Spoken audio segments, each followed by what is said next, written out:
नमस्कार विद्यार्थियों, आपका स्वागत है आपके अपने YouTube चैनल आर्ट गंगा में। जैसा कि आप जानते हैं, पिछले वीडियो में हम लोगों ने ज्यामितीय अवधारणाओं के बारे में कुछ बात की थी, लाइन समझा था, बिंदु समझा था और भी कुछ छोटी छोटी चीज़ें समझी थी। आज हम चर्चा करेंगे नया जो है टॉपिक, जिसको कहते हैं तल। तल या इसको इंग्लिश में सरफेस कहते हैं, सरफेस। जैसे आपका ये ब्लैक बोर्ड है, यह एक तल है, या यह देखिए थर्मस की बोतल है, ये इसमें भी देखिए तल हैं। इसमें यह इसको वक्र तल कहते हैं और ब्लैक बोर्ड आपका समतल है। दो प्रकार के तल हम आपको बता रहे हैं, एक समतल और दूसरा वक्र तल। जैसे यह आपकी कॉपी है, यह क्या है, समतल है, लेकिन अगर इसको ऐसे मोड़ दें इस तरह से, यहाँ से ये वक्र तल है। तो कौन से तल हो गए? दो तल। पहला जो है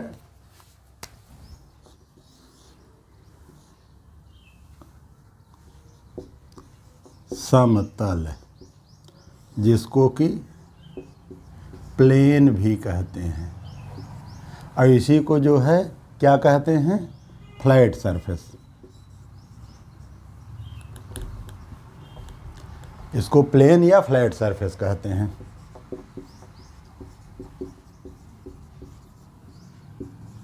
इसी के बारे में हम लोग ज़्यादा जानकारी लेंगे। दूसरा है आपका वक्रतल,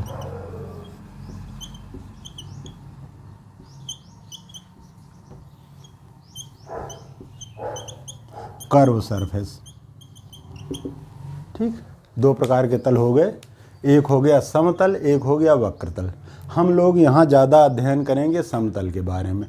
समतल की एक विशेषता होती है कि अगर तीन असंरेख बिंदु,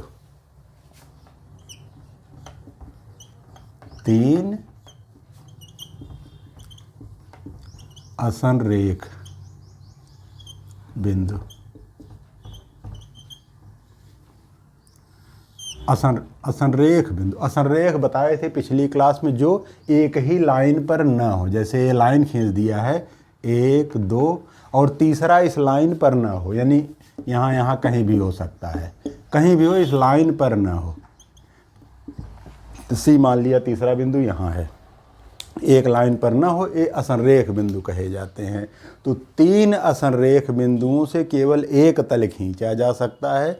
इसी व्हाइट बोर्ड पर ही आपको इसका एग्जाम्पल समझा देते हैं। जैसे ए बी सी, ठीक, ये हमने इस त्रिभुज में एक तल बना दिया त्रिभुज के हिसाब से। ए बी सी को मिलाने वाली जो आकृति है, ये ए बी सी, यह जो है इस ब्लैक बोर्ड वाले प्लेन पर है। इसी प्लेन पर कोई भी यह बिंदु, यह बिंदु, यह, इसको D E F G H I J K L कुछ भी कहिए, जितने भी बिंदु इस तल पे हैं वो ए बी सी इन तीनों से होकर जाने वाले तल से होकर जाते हैं, या उसी तल पर स्थित हैं। लेकिन इस तल से बाहर हम एक बिंदु ले लेते हैं, जहाँ मेरी इस कलम की नोक है ये। तो अगर हम ए बी सी, इसको सी मान ले, ऐसे समझिए, एक कॉपी इसमें काम आएगी, यहाँ है, तो यह तल ए हो जाएगा, तीनों बिंदुओं को मिलाने वाला, जो कि इस तल से अलग दूसरा तल बन जा रहा है। यानी तीन असंरेख बिंदु से केवल एक तल जा सकता है, दो तल नहीं। और यहीं लगे हाथ एक बात और जान लीजिए, बिंदु से केवल एक तल कहें, या इसको समतल भी कहते हैं। जब भी हम तल की चर्चा करेंगे तो वह समतल ही होगा, वक्रतल न समझिएगा। वक्रतल जब आएगा 3D में तो वहाँ उसकी विशेषताएं देखी जाएंगी, ये आप 3D में पढ़ेंगे इसको। इसके अलावा प्राविधिक कला में भी पढ़ेंगे इसको, वहाँ भी आएगा, और वहाँ जितनी ज़रूरत है उतनी चर्चा की जाएगी। आपको वक्र तल से जुड़ी हुई या 3D ज्योमेट्री से जुड़ी हुई बहुत ज़्यादा चीज़ें नहीं जाननी, बहुत कम चीज़ें जाननी हैं। और जो आपके मतलब की है, हम नहीं कह रहे कि आप कम जानिए। कहने का मतलब प्राविधिक कला के दृष्टिकोण से जितना 3D जानना चाहिए उतना हम आपको बता देंगे। बाकी अगर आपको कंपटीशन तैयारी करनी है, जैसे आप वनडे की या TGT PGT जैसे कंपटीशन से मैथ की तैयारी करना चाहते हैं, तो हम उसके लिए भी मार्गदर्शन देते हैं। ज़रूरत पड़ेगी तो 3D या जो भी एडवांस मैथमेटिक्स है उसकी बातें की जाएंगी। लेकिन जब हम प्राविधिक कला की बात करेंगे तो यहाँ केवल इसकी बात होगी कि हम 3D कितना हमें जानना है। ठीक, आए समतल पे। हम लोग समतल पे आ जाते हैं। जब मैं तल कहूँगा तो उसका मतलब समतल ही होगा। एक चीज़ जानते रहिए, 3 बिंदुओं से केवल एक समतल जाता है। लेकिन हम कहें कि भाई 2 ये बिंदु हैं, लो, एक A यहाँ है, B यहाँ है, इससे जाने वाली एक सरल रेखा है। क्या है ये? सरल रेखा। पिछली क्लास में मैंने चर्चा की थी आप लोगों से कि 2 बिंदुओं से होकर केवल एक सरल रेखा जा सकती है। एक बिंदु से तो भाई ये रेखा जो है अनंत रेखाएं, अनंत नहीं असंख्य रेखाएं। अनंत और असंख्य मैंने कल आपको समझाया था ना। अनंत, असंख्य और अगणित में अंतर। और अपरिभाषित सबसे बड़ी चीज़। अपरिभाषित कहाँ बताया था? जैसे 1/0। बहरहाल हम यहाँ आते हैं तो यहाँ AB 2 बिंदु से जाने वाली एक सरल रेखा है। अब इसके बाद तीसरा बिंदु इसका यहाँ लेते हैं तो एक तल, यहाँ लेंगे दूसरा तल, यहाँ तीसरा, यहाँ चौथा, यहाँ पांचवा, यहाँ छठवां। ऐसे समझिए कि जैसे ये आपकी कॉपी है, ठीक, इसको हमने खोला इस तरह से, ये है, ये एक तल है, ठीक। अब ये लाइन हमने मान लिया यहाँ से यहाँ तक ये लाइन है आपकी, ये लाइन इस तरह से AB। अब एक तल इससे सटा हुआ, फिर थोड़ा सा उठा, उससे उठा, ऐसे आप पूरा जो है एक लाइन के सहारे 360 अंश तक घुमा डालिए। अगर ये लाइन है तो इसके सहारे ऐसे इस पूरे कितने समतल मिल गए? असंख्य। सही उत्तर। सरल रेखा 2 बिंदु हैं तो असंख्य तल जा सकते हैं। कितने यहाँ से खींचे जा सकते हैं? असंख्य तल बनाए जा सकते हैं। बहरहाल ये आपकी जानकारी के लिए हमने बता दिया। मेन मतलब हमारा यहाँ से है कि हम एक तल पर एक समतल पर, तल का मतलब सरफेस होता है, लेकिन जो हमारा समतल है इसको प्लेन कहते हैं। तो मैं इसकी जगह तल या प्लेन केवल यही इस्तेमाल करूँगा। आगे हर जगह वक्रतल समतल का डिफरेंस बताने की ज़रूरत नहीं पड़ेगी, जहाँ पड़ेगी वहाँ बताएंगे। बहरहाल तो यहाँ आते हैं, 2 बिंदु से असंख्य समतल खींचे जा सकते हैं। तल का मतलब यहाँ प्लेन से है। प्लेन जैसे हमारी कॉपी के पन्ने होते हैं, ब्लैक बोर्ड होता है, एंड सो ऑन, बहुत चीज़ें आप देखते हैं। आइए अब प्लेन में ही बनने वाली कुछ आकृतियों की चर्चा करते हैं। आकृति, इसको आकृति को अंग्रेजी शब्द इसके लिए जान लीजिए, फिगर। फिगर हम यहाँ चर्चा करेंगे समतल पर बनने वाली आकृतियों की। समतल पर बनने वाली आकृति।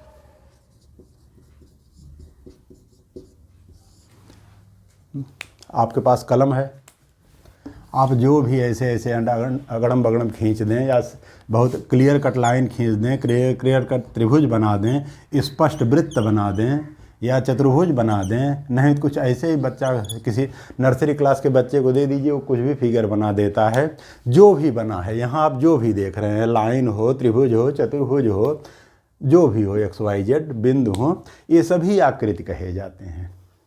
आकृतियाँ जो है समतल पर बनने वाली आकृतियाँ हैं। इसमें जैसे कौन सी आकृतियाँ होती हैं? जैसे वृत्त,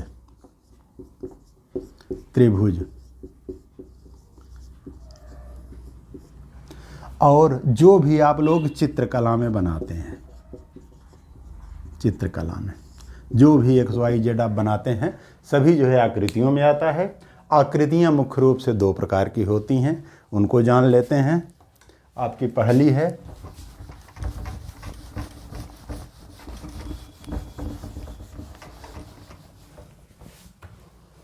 पहली है खुली आकृति,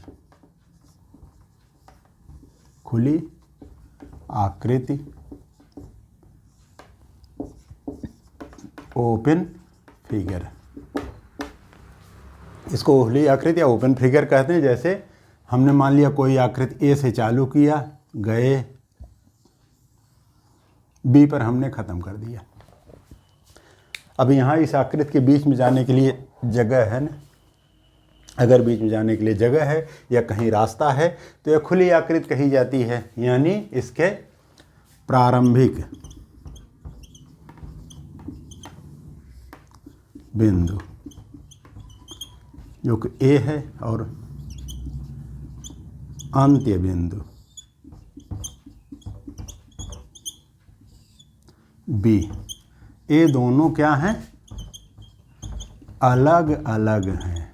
ठीक, इसलिए ये खुली आकृति है। और बंद आकृति में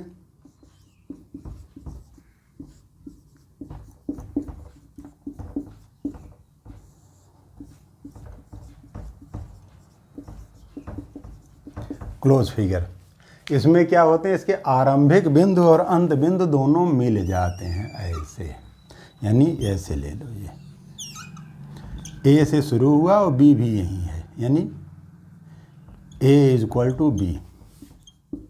ए और बी जो है क्या है? एक बिंदु है।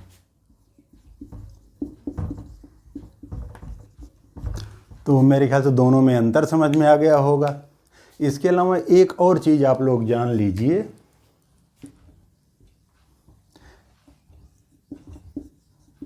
सामान्य या सरल बंद आकृति। सामान्य या सरल बंद आकृति यानी इसको इंग्लिश में सिंपल क्लोज फिगर कहते हैं। जैसे क्लोज फिगर है तो ये simple close figure, simple close figure, simple close figure. इसकी क्या खासियत होती है? क्लोज फिगर में एक चीज़ ये हो सकती है कि आप कोई फिगर बनाएं, कोई भी आप फिगर बनाते हैं या जो भी बनाएं, कोई फिगर ऐसे है, ये मान लीजिए ये क्या है? सामान्य रूप से एक चतुर्भुज है, कुछ लोगों को वर्ग या आयत भी दिख रहा होगा, हम ऐसे कर दें या ऐसे बना दें। ये सब जो है सरल बंद आकृति नहीं है, नए है, नए है, सरल बंद आकृति नहीं है। सरल बंद आकृति के लिए ये है, यानी कि रेखाएं, इसकी रेखाएं जितनी भी हैं 1 2 3 4 5 6 7 8 अष्टभुज बना दिया हमने, कहीं एक दूसरे को कट नहीं कर रही हैं। बिंदु का नाम भी देते हैं A B C D E F G H. ये है 8 बिंदुओं से बनी हुई आकृति है, लेकिन ये सरल या सामान्य बंद आकृति है, सिंपल क्लोज फिगर है। ये सब सिंपल क्लोज फिगर नहीं है, दोनों में अंतर समझ लीजिए। हम जहाँ भी अब आगे अब आपको जो भी पढ़ाएंगे नेक्स्ट वीडियो से या अगली क्लास से या इसी क्लास में जो भी पढ़ाएंगे वो सामान्य या सरल बंद आकृति से जुड़ी हुई चीज़ें होंगी। सामान्य या सरल बंद आकृति, खुली आकृति, जिसके अंतर्गत आप उसे हम चर्चा करेंगे अगली क्लास से। जैसे कोण हुआ, त्रिभुज हुआ, चतुर्भुज हुआ या अन्य भी आकृतियाँ जो होंगी उनकी चर्चा करेंगे और उनके बारे में आपको बताएंगे कि उसकी गणित को कैसे समझा जाए, आगे उसको आप आसानी से कैसे लगा सकेंगे और जो भी आप ज्ञान अर्जित करेंगे या जो हमसे जानकारियाँ पाएंगे उनका प्राविधिक कला में प्रयोग कैसे करेंगे। आज की क्लास यहीं पूरी करते हैं, अगली क्लास में हम फिर मिलेंगे। तब तक के लिए गुड बाय, नमस्कार। आप सबको बहुत बहुत धन्यवाद।